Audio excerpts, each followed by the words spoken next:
In 1964, my parents served as Rabbi and Rebbitzin in Waco, Texas. It was very challenging raising a young frum family in Waco. There were no frum Yidden there. The nearest mikveh was 4 hours away. My parents reflected on, why did Hashem send us to Waco, Texas? And they'd always say, it was for Cindy Davis Vinitsky. We were in Waco, Texas for Cindy Davis Vinitsky. I'd say, who is Cindy Davis Vinitsky? Who in the world is she? And they'd say, well, Cindy Davis Vinitsky, she wanted to be like the Rabbi in Rebbitzin. She was totally secular, Cindy Davis Vinitsky, but she ended up going to seminary. She married a Kollel guy. She had 8 children, and the rest is history. And that's why the Rebbeinu Shalom sent us to Waco, Texas. You know, I'll be honest, sometimes I really wondered, did Cindy Davis Vinitsky even exist? But years later, it was a Shabbos in PGX, and a new fellow walks in I'd never seen before. And I give him a big shalom aleichem, welcome. I said, what's your name? And he says, Shmuel Vinitsky. And I look at him, and I said, 1 second, is your mother's name Cindy? He says, yeah. Is her maiden name Davis? He says, yeah. Is she from Waco, Texas? He says, yeah.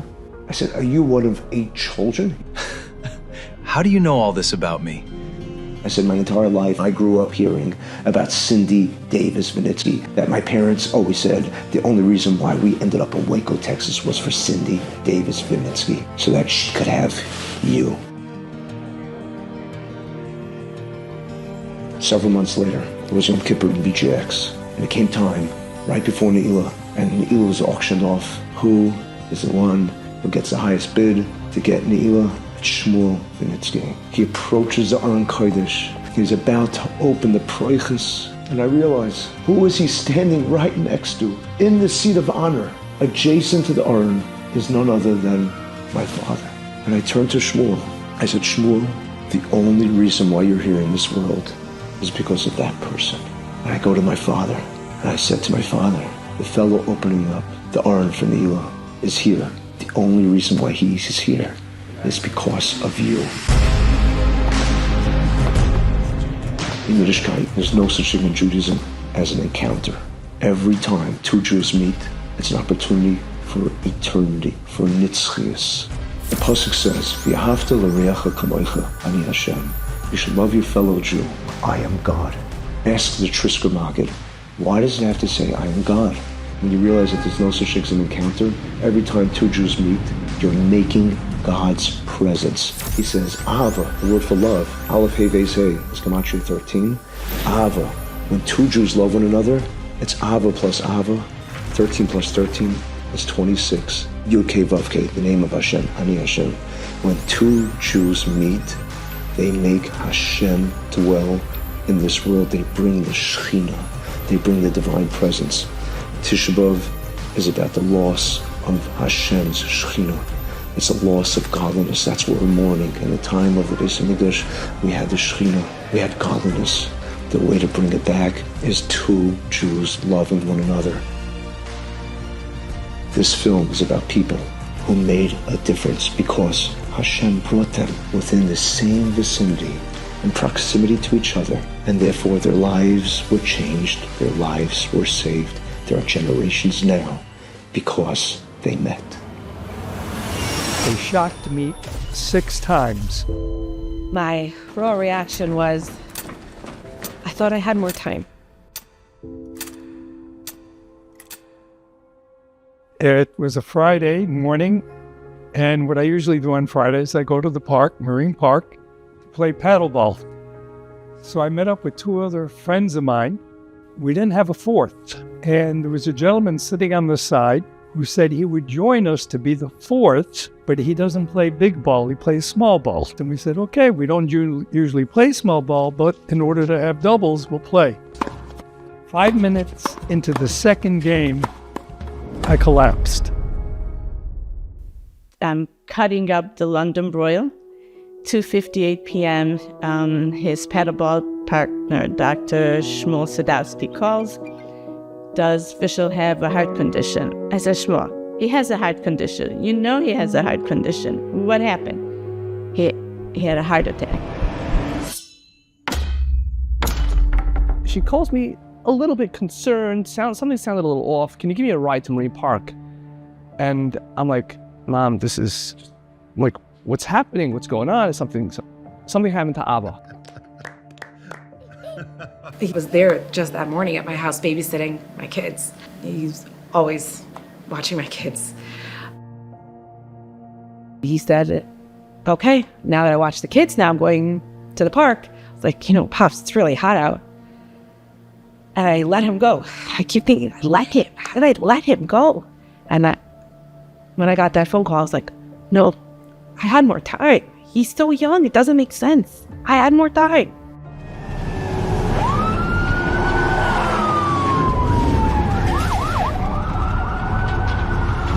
We got to the park and it was packed with fire trucks, people, everybody, and you saw everybody's faces. Like, I felt everyone's feeling so sorry for me because he's probably dead.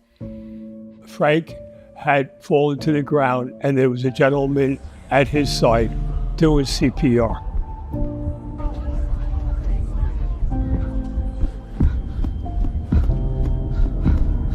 About 75% of sudden cardiac death, where a person just drops dead from something to do with the heart, occur because of these abnormal rhythms. The most common of these abnormal rhythms, about 24%, is ventricular fibrillation. That means that the brain stops getting blood, and if the brain stops getting blood, the person collapses. Shortly after, you have brain death, and then everything shuts down and the person dies. That fourth fellow was a retired nurse after 30 years. I went down to assist the gentleman that was doing the CPR. I asked him to take over, and I started the CPR. After a period of time, I took an assessment, and seeing Frank take a big, deep breath, he went, with the breath of life, you know that there's life. I continued CPR, and very shortly afterward, Geulah arrived. They shocked me 6 times. Until they finally restored spontaneous cardiac circulation, which is known as ROS. Each time you shock someone, it could cause permanent brain damage. They said we knew it was better to save him and risk the chance of brain damage. It went from abysmal to something not great.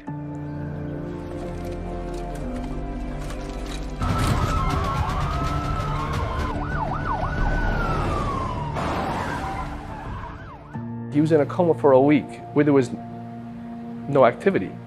What I see with modern medicine is fantastic with bodies, but unfortunately not so fantastic with brains. People don't come back as much as we think they do. On Wednesday, the doctor ordered MRI, and the attending said, there's really no point. Obviously, he's brain damaged.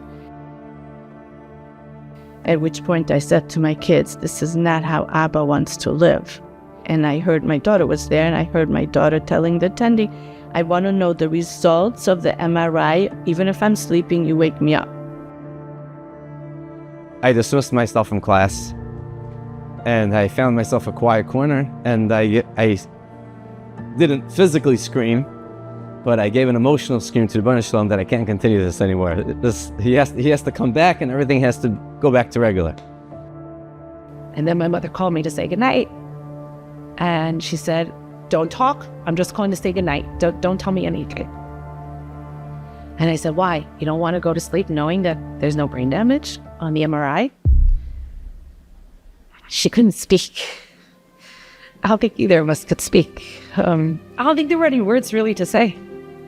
It's just shock, feeling grateful, processing. Sometimes there's nothing to say. And within a minute or so, I get a phone call from my mother that he opened his eyes for the first time. Someone had asked me, what was the last thing I remember? Because my memory was wiped. It was the week of Shavuos. The only thing I remembered was saying Kaddish. What was I saying Kaddish for? So I said, for the ladies. I had said Kaddish Friday morning for my wife's grandfather. I didn't remember that. But Thursday, the day prior to the event, I took upon myself to say Kaddish, and I davened for the Yomid for Iga Bas Azriel Davidovich, Davidowitz. He said all three Kadeshim. This woman, he has no idea who she was. Because my wife had seen in an article from the Flatbush Jewish Journal that someone came across. She was a 38-year-old woman, childless, and she begged people to pray for her. And in that source, that merit, she would pray for them, that they would have a long life, they would see children and grandchildren. The date of her yortzeit, which was Tes Sivan, which is the day prior to my incident. And I said, you know what? I say Kaddish quite often for people. I'll say Kaddish for her. We went to the cemetery and I wanted to light candles because that was her wish. There were notes, there were wedding invitation. There was a table there for people to sit and learn Ilui Nishmasa. And apparently, she's not a nobody like we thought she was. After visiting Iga Bas Azriel's Matseva, just a few tombstones over, she noticed my father-in-law's uncle's Matseva, his tombstone with his wife. And it was in very close proximity to it, with the same name, Davidovich. So Iga Bas Azriel is buried next to Abraham and Yosef Yitzhak Isaac, the uncle of my father. She kept her word, she kept her promise. She said, you will have a long life with your children and grandchildren. Baruch Hashem, I'm back to playing paddleball, my normal life, I walk. I do get out of breath easily, but small price to pay. Incredible. The matzeva of the woman who Rabbi Fischel Engelberg said Kaddish for him. The name is the same exact name as his wife. His wife is the one who reads the letter to the editor and says to him, Fischel, look at this story. Maybe you should say Kaddish for this woman. And it turns out the same family, the same chalukah, the same plot, the same name. What are the chances? What are the odds? Often in life, we view each other as strangers. There's no such thing as a Yid, as a Jew, being a stranger with another Jew. We're all family. And sometimes it takes a catastrophic or near devastating event to remind us that we're not just solitary individuals, that we're not disconnected, but we are so interrelated, we are so interconnected, we are so interdependent. We are mishpacha, we are one family. Every Jew is related. And until we get that message across to each other and realize that we are all mishpacha, that we're all family, we need each other, Mashiach Hashem won't come. What will bring Mashiach closer is us realizing that we're not strangers, we're family. We have to love each other and care about each other as family.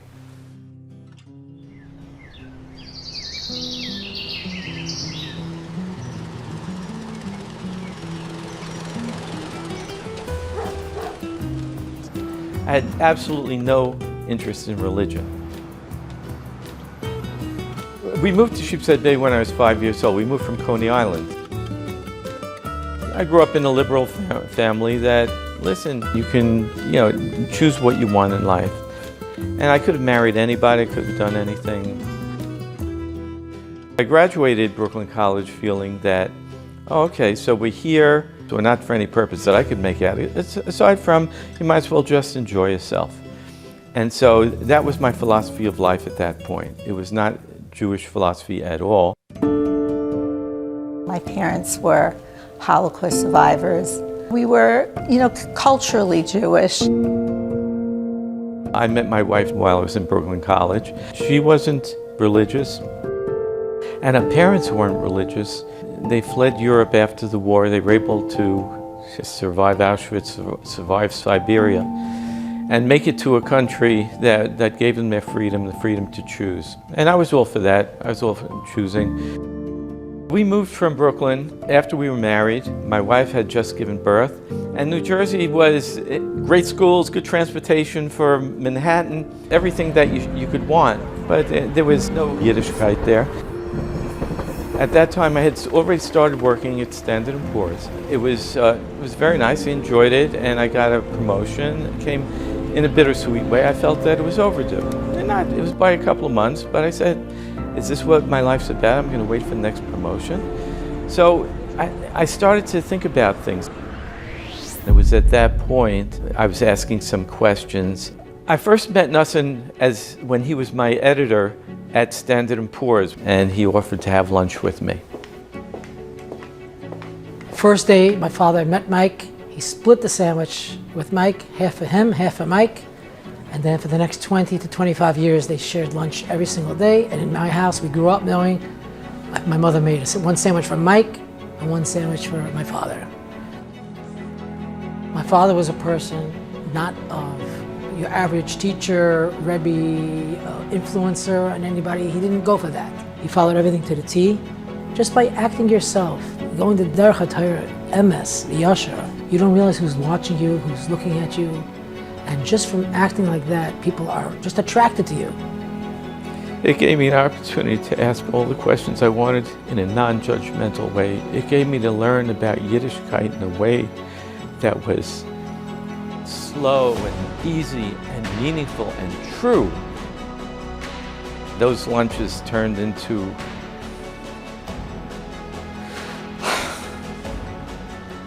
to say it was lifesavers, beyond lifesaver. I couldn't imagine ever sitting in that chair, in that room, with Rebbetzin Eichenstein giving her shiur and seeing my kids streaming through the door of the shul to run to go catch Marv.